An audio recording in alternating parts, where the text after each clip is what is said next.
Wala mga katropa, and welcome to my vlog. Well. For today's video mga katropa, ipapakita ko sa inyo ang kauna-unahang underpass interchange dito sa General Santos City.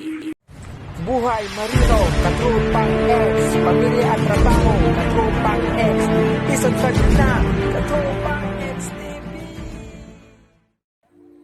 As of September 2023 mga katropa, here comes the first ever General Santos City Underpass Interchange.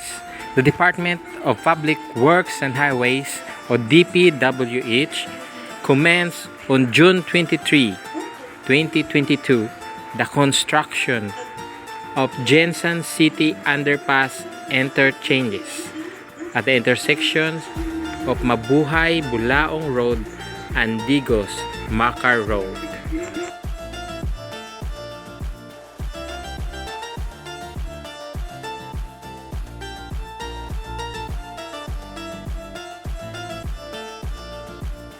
This project is worth 650 million pesos.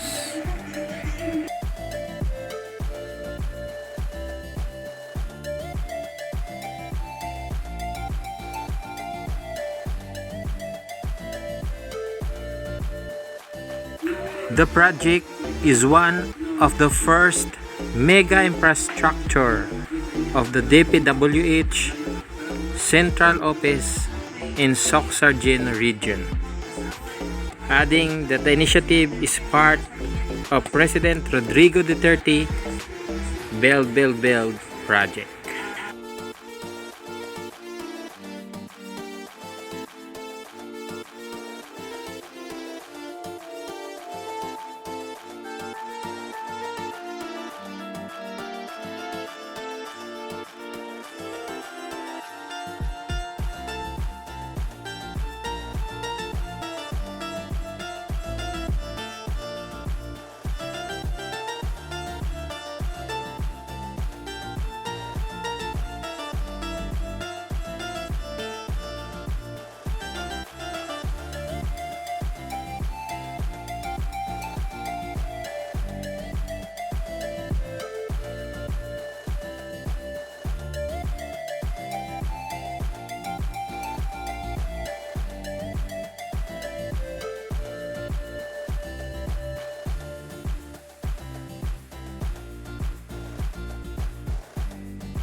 At itong bahagi po mga tropa, ito yung tinatawag na interchanges ng Mabuhay Bulaong Road.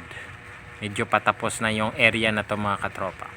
To make it clear mga katropa, this update is for September 2023 pa lang po. So sa mga gusto pa na ma-update kayo, pakisubscribe na lang Katropang XTV para sa mga iba pang video na aking na-i-upload. Again, maraming salamat. This is Men's Blanco ng Katropang XTV. Signing off.